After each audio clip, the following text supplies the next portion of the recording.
in case of subtraction of 3, we are going to take two numbers before and then one number before. So if I want to 4 minus 3, so 4 minus 2 minus 1. So 4 minus 2 is 2 and 2 minus 1 is 1. So that's how we calculate in the mind if it is not very comfortable. Instead of going one digit by one digit, we'll go 2 once time and 1 time, so that it will be easy for you to subtract. But generally this method is till that we can remember. So after that it is 4 minus 3 is 1 directly we will write, and then 6 minus 3 is 3. So we practice and try to remember these numbers. So once we remember these numbers, then the next subtractions becomes easy.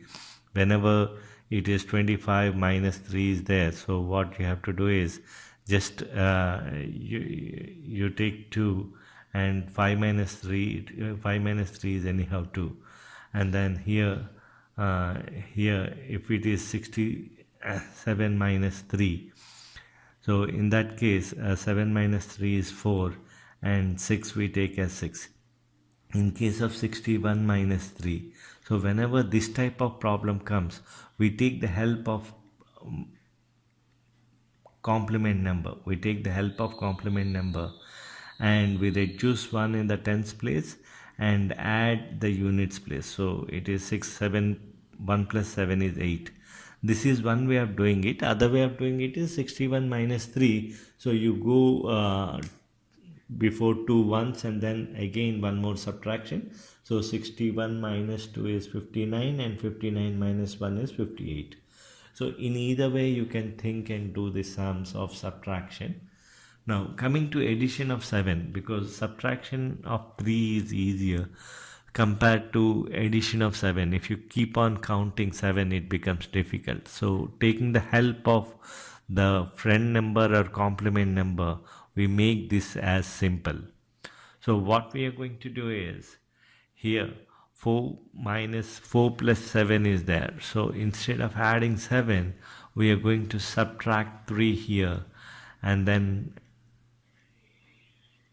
tens place is increased by 1, and then tens place is increased by 1.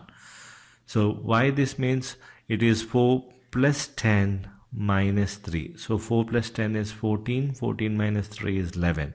So that's how the tens place is increased by 1. Similarly 6 plus 7 is there. Just instead of 7, subtract 3. So 1 and 6 minus 3 is 3. 13 is the answer. Similarly, whatever the tens place is there, if at all, so we increase the tens place by 1 while adding 7. We observe that the other number should be greater than or equal to 3. If it is less than 3, we are not going to apply this procedure. If it is more than 3, then we are going to apply it. So here we observe that 15 plus 7 is there. So 1 becomes 2 and plus 7 becomes minus 3 and 5 minus 3 is 2. So the final answer is 22. Similarly here 57 plus 7 is there. So that is 5 becomes 6. We always increase by 1, and then instead of adding 7 we subtract 3. So 7 minus 3 is 4. So if we have 51 plus 7, so here adding 1 is easy. Before that we know that adding 1 is easy. So whenever if it is greater than 3, then we apply this method. If it is less than 3, like 1, 2, 0 and all, generally we simply add it. 5 plus 5 and 1 plus 7 is 8. So in that case we are not going to apply this procedure. So we have to be careful. The units place should be greater than or equal to 3 before applying the method of complement and changing the addition to subtraction. Thank you.